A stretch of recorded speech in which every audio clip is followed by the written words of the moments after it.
देखिए साहब, आप मामूली से मैनेजर हैं और विभोर साहब पूरी कंपनी के मालिक हैं। जितना घमंड आपके अंदर है ना, मैंने आज तक साहब के अंदर इतना घमंड नहीं देखा। वो बेचारे इतना सिंपल और साधारण जीवन जीते हैं। आज तक उन्होंने मुझसे तू करके भी नहीं बोला।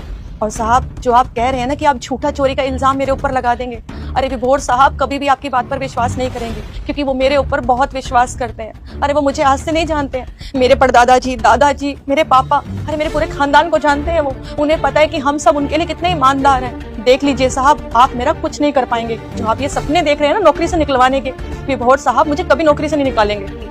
अच्छा, बड़ा भरोसा ना तुझे विभोर पे। रुको जरा, सब्र करो। तेरी तो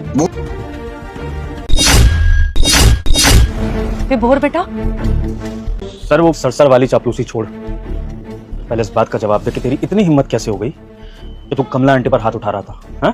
इनसे बदतमीजी कर रहा था। सर मैं बता रहा हूँ सर, 2 कौड़ी के मामूली मैनेजर, तेरे में इतना घमंड आ गया कि तू लोगों को नीचा दिखाता फिरेगा, वो भी इनको।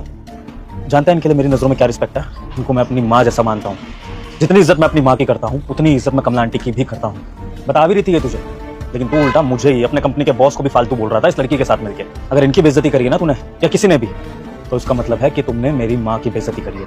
और कोई भी बेटा अपनी माँ की बेइज्जती तो नहीं सह सकता, फिर चाहे सामने कोई मैनेजर ही क्यों ना खड़ा हो या फिर मेरे से भी ऊंचे लेवल का आदमी खड़ा हो।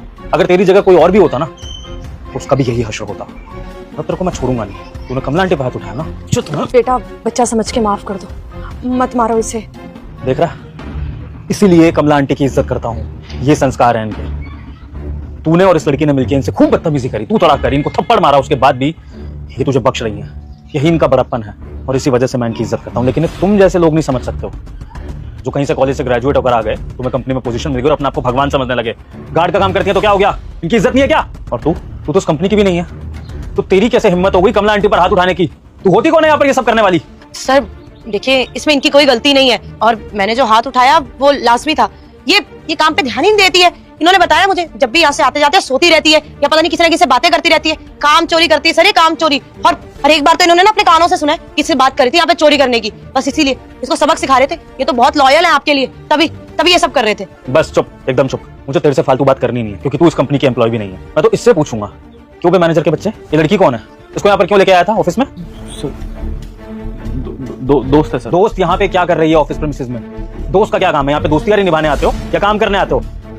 इससे पहले भी तो 2-3 लड़कियां ला चुका है दोस्त के नाम पे। आज ना स्पेशली मीटिंग छोड़ के मैं तेरी और तेरी दोस्त की बदतमीजी देखने आया था, क्योंकि मुझे पहले भी कंप्लेंट आ चुकी है कि तुमने स्वीपर के साथ भी ऐसी बदतमीजियां करी हैं। काम तो सही से करता नहीं है और तू कमला आंटी को समझा रहा है उनका काम क्या गलत कर रही है वो। अगर सैल्यूट नहीं करा तुमसे हालचाल पूछ लिया तो छोटे हो गए तुम। कमला आंटी, इन दोनों बदतमीजों की तरफ से मैं आपसे माफी मांगता हूँ।